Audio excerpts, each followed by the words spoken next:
All right, we are here for week 5, Cons at Tarkir League, and we got our last week of Cons matches here. And I think, like all the other weeks, it's the Temur who are the first to go, so it's going to be myself. This is your con speaking, as it were. And I'll be taking on Philip B. Plipster, who is the challenger for this week. He went on quite a run, so he started off not doing amazing the first few weeks, 5-10 coming into week 4, and rattled off 5 wins on the brink of elimination, and that's bringing him here. So he either gets the glory and the title of Khan, or he's played his last match this league. So we'll see how that turns out.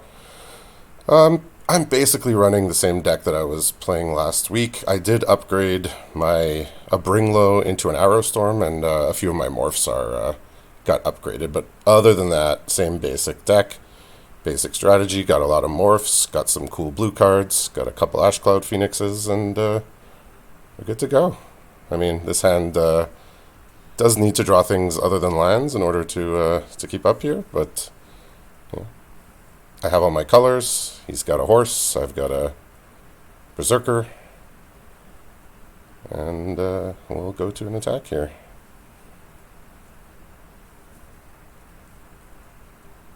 Alright, I'm okay with that. I guess I'll play... sometimes it actually matters in what order the lines get played. I don't think it will this game just because I have so many of them.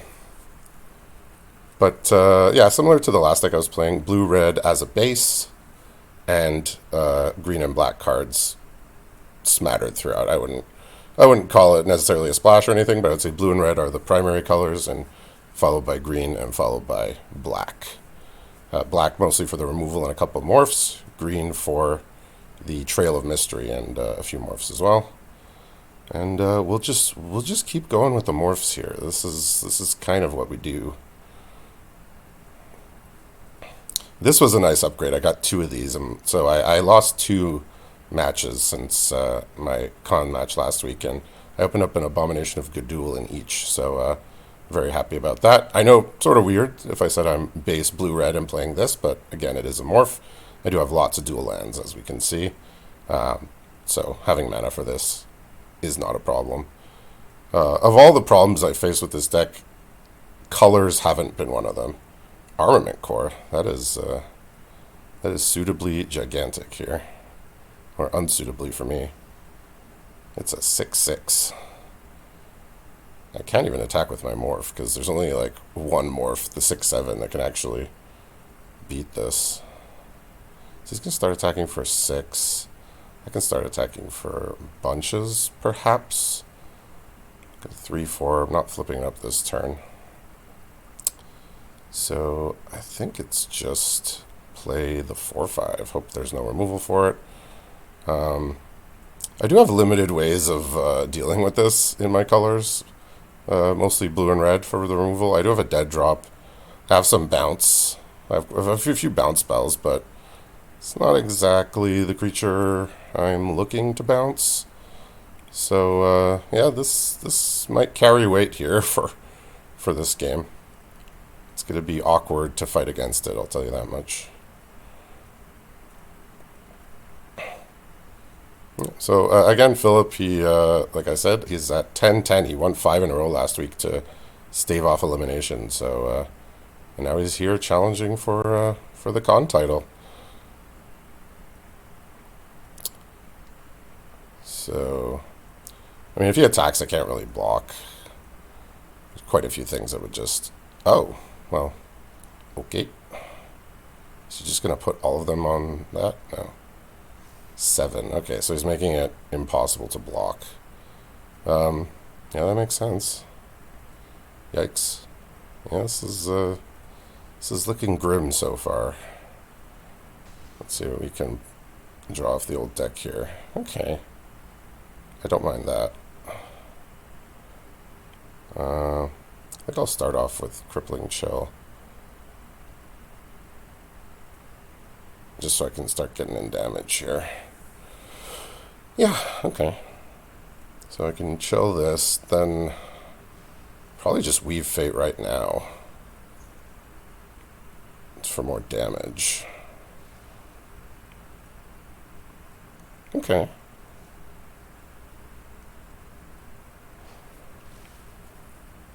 Okay.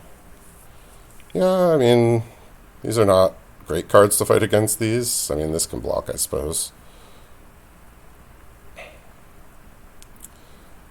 I mean, if you didn't have a kill spell for this last time, okay, so go kill the Morph, which I don't think I was going to have time to flip that up for 5 here, just to deal 1 extra damage. Okay, so in that comes... that's okay. I could just play it as a 6/7, but it still dies to this.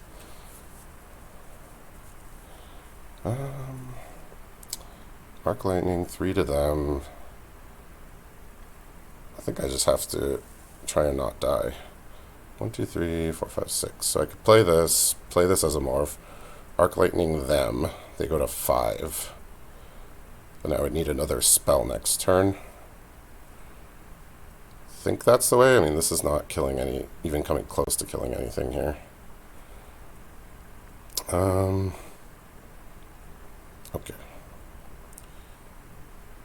So Arc Lightning like this.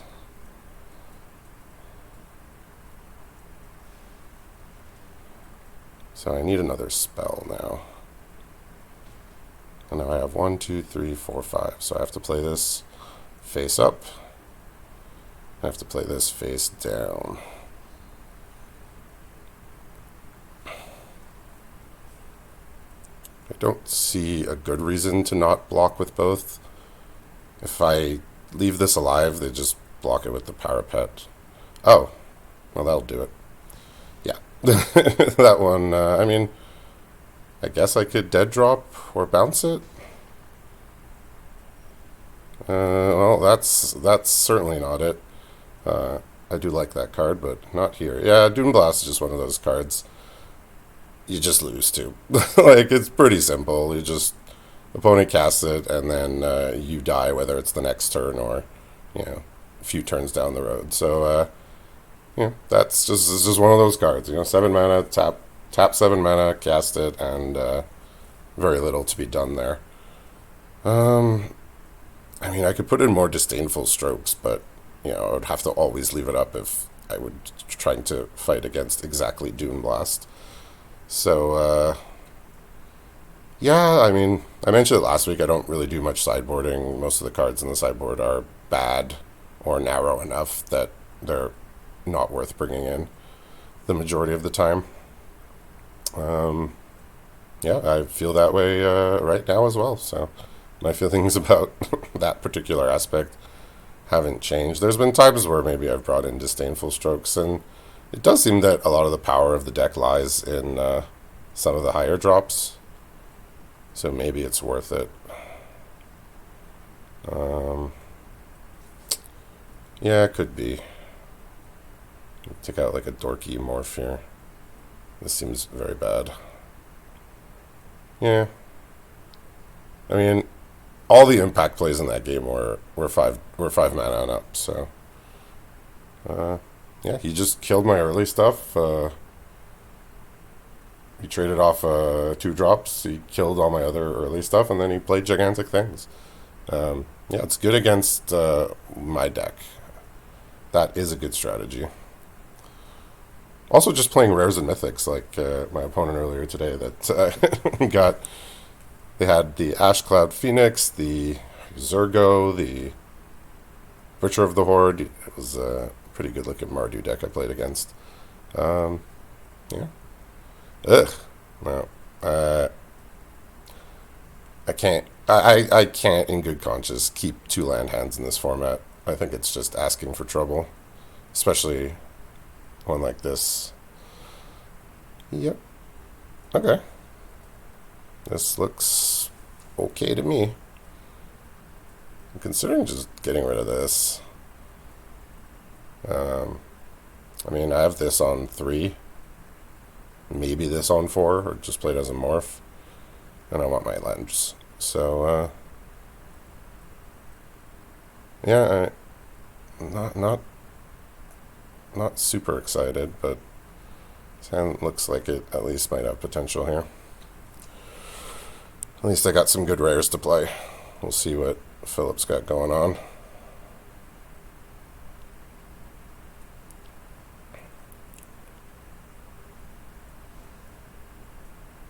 Alright. Yeah, it's there was a big deal about these coming to Arena, I guess, just because they're they're one of the more iconic lands that we've had in Magic, but in this limited format, it's actually worse than these tap lands. These tap lands can't make two colors. I mean, it's good for Delve, but it was a strange place for them to bring them back, but nice to see them on Arena. This one.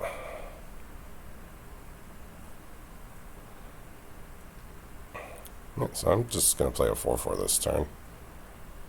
So, red, green, blue. Alright, checks out. And I got the mountain, so that's nice. I can play my Phoenix and start putting on pressure here.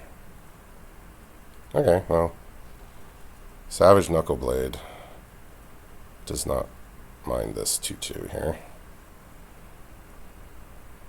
This is a card, I mean, he must have it for a specific reason. It's sort of a card that I never was able to make use of, and just seemed poorly positioned in a more format to have a 3-mana 2/2 that you needed to do quite a bit before it got going. And he's thinking about targeting, okay, well, it's coming back.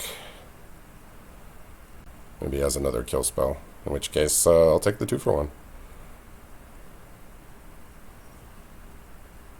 Interesting. No attack. Does he have something to try and fight this?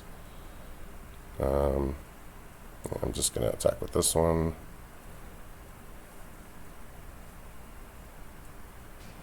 Alright. I'll play this morph, and then I'll be ready to flip up one of these.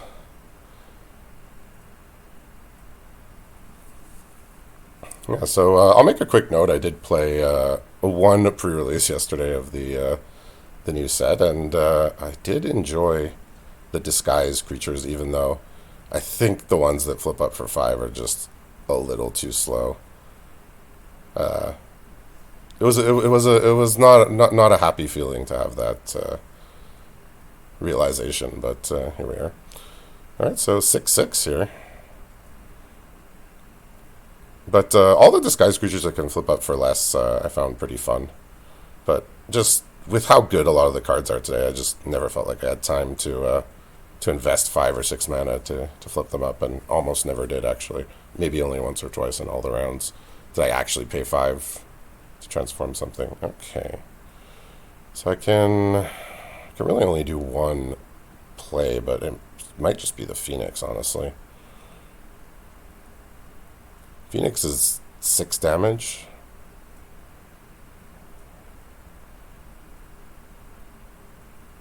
Do I just want to be a bit more cagey here? I could attack with this and this. Maybe I do that.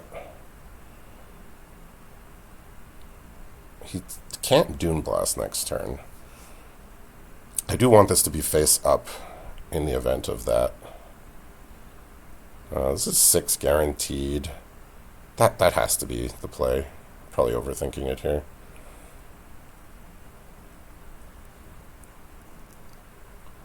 I mean, this can sack stuff to gain life, but I mean, you would have to sack this. Yeah. Could have done the fancy, just sort of attack both and, flip this up or pump this and then play a morph if I pump this, but I'm just going to go for the straightforward guaranteed damage here. Okay. That one I'm not too afraid of. Nothing that stops an Ash Cloud Phoenix here. Yeah. Okay. So, yeah, I mean, this card speaks for itself. Very, very good. He did use a debilitating injury on it, but then it comes back as the as a morph. I think the trick is to try and, I mean, you have to kill the morph side of it. The front side, I mean, it slows it down, but as phoenixes do, they keep returning. So yeah, we'll just press on into the next one. Hope to do something similar to that again.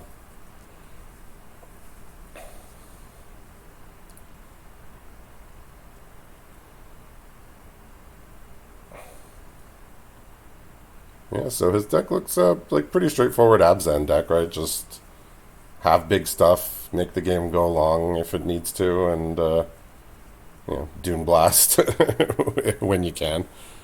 Yeah, just a really, really strong card. Definitely worth 7 mana.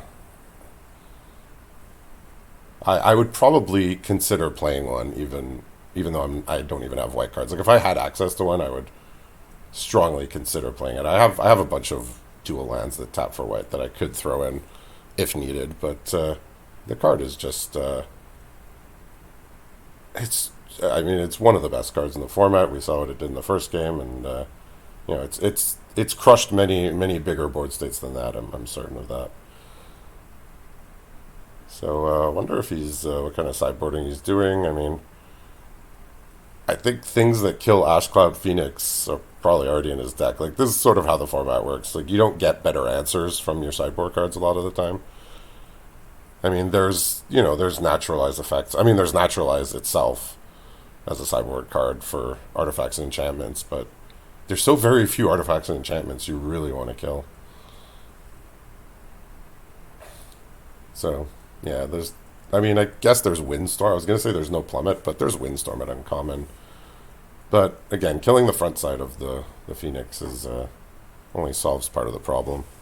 Don't know what else he might have seen that makes him want to sideboard something else, but I guess we'll see what happens in the third game.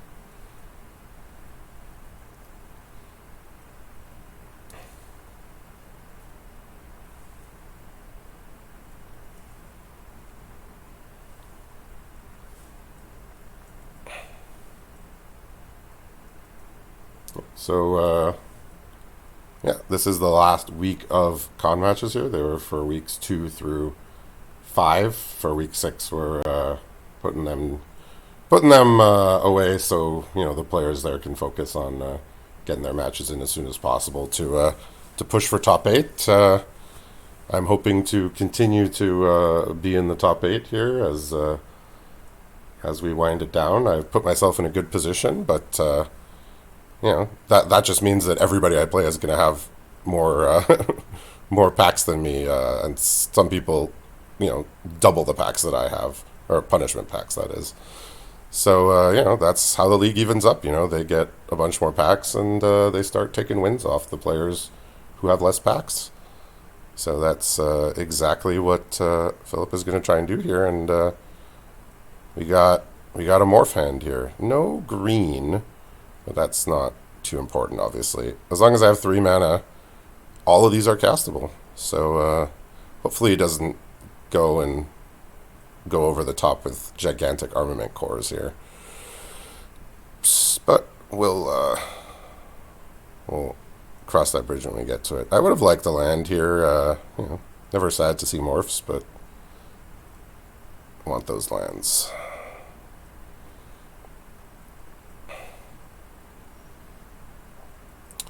I was gonna say I'm not sure if I'm gonna get a mountain or a swamp with my Bloodstained Mire, because I do have the Ashcloud Phoenix, but I think that draw answers that pretty cleanly. But I still don't have to decide immediately. Let's scout the borders. Well, borders have been scouted. I guess he could play a 3/5 next turn. That's somewhat upsetting. Like, this is where this card is good.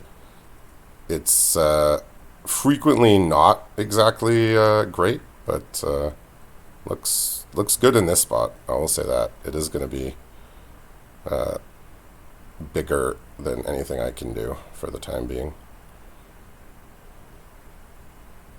I mean, that could be a way to kill it. I just need the lands.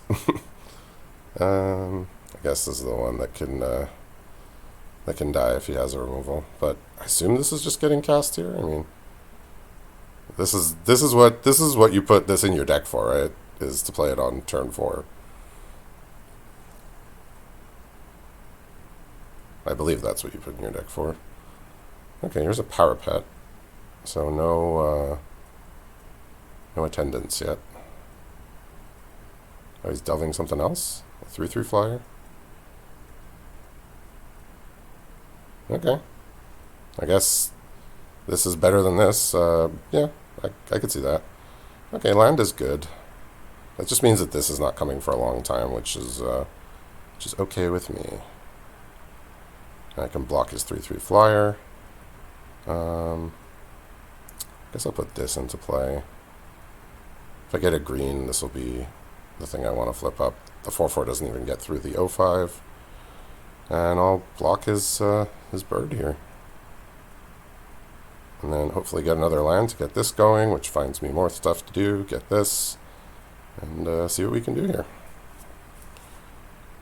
Pretty decent start for both of us. I'm surprised. I'm a little surprised he went for this over the... I don't know. I mean, I guess it's fine for me because I have this here. Of note, he did not get another land. I believe this can get you a land, and he forewent, not sure. But he definitely passed up on the lands there to get this in his hand.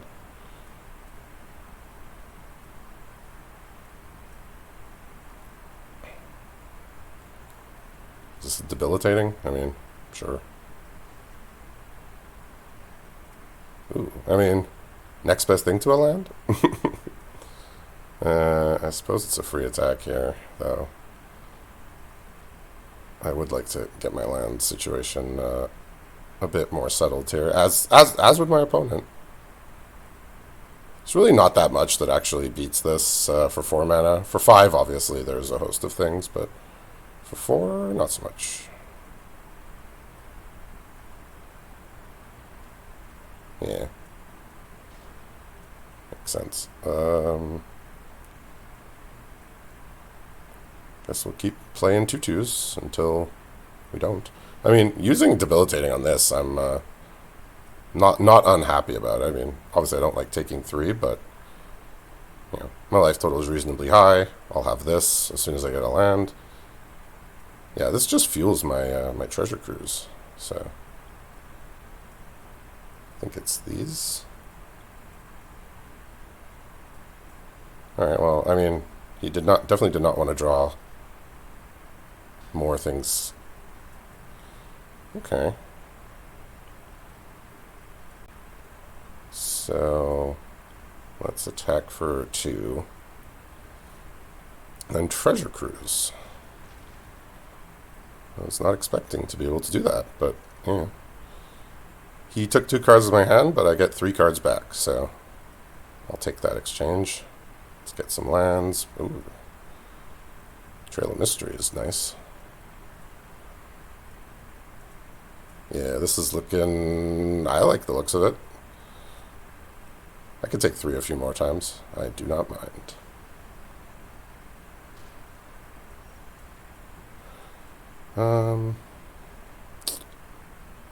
How close is he to getting this out? Very close, actually. So I can attack. We'll see how he blocks here. That will decide what I do.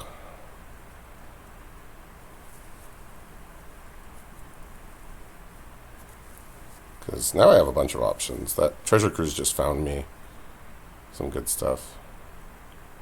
I think there's value in just doing this, honestly.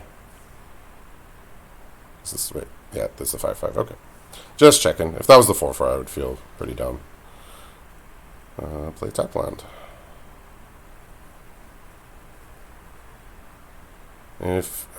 Master of Pearls? Okay, I mean, he was pretty far from getting that. If he plays this, I'm probably just gonna do that.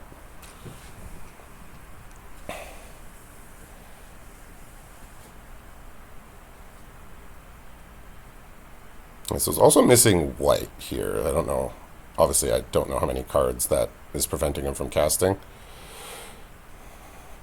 Not sure how heavy into white he is. I know he had the Armament Cores and the Dune Blast, but those could be, you know, those could be just most of his white cards right there. Yeah, I think it's just kill that thing. Don't tap my green, please.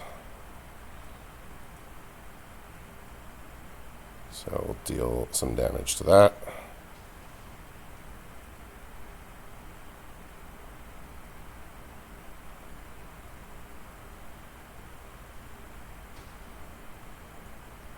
Yeah, what a card. Like, they don't really print cards like this that much. Even today, like, draw a card, kill something. I mean, there was a card similar to this in DMU, the Fires of Victory. But, like, sometimes I wonder, like, can't they just give us, I think it was an old card called Annihilate. It was like 3 black, black, destroy a non-black creature, draw a card, can't be regenerated or something. I mean, they could remove the can't be regenerated stuff and just give us something. Even for 6 mana, like, kill something, draw a card. We just don't really see that. We see more like we get creatures that come into play to kill something or make a token. Kill something, make a token. But just straight up draw a card, kill something, don't see as much. Discarding. That's, land and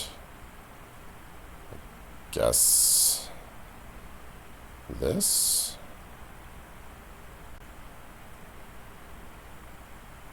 Yeah, that's fine. Mill. Wow, he's really in on the self mill here. Wow, pretty cool. Making it work. I like it.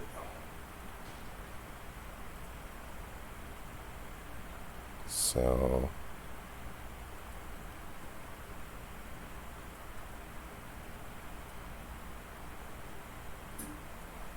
we'll get him pretty low here. The next turn, this is going to be... I mentioned this last time, that this combo is extremely effective.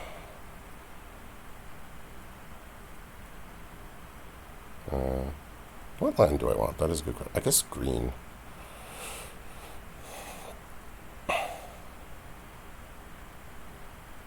Play this, give it haste.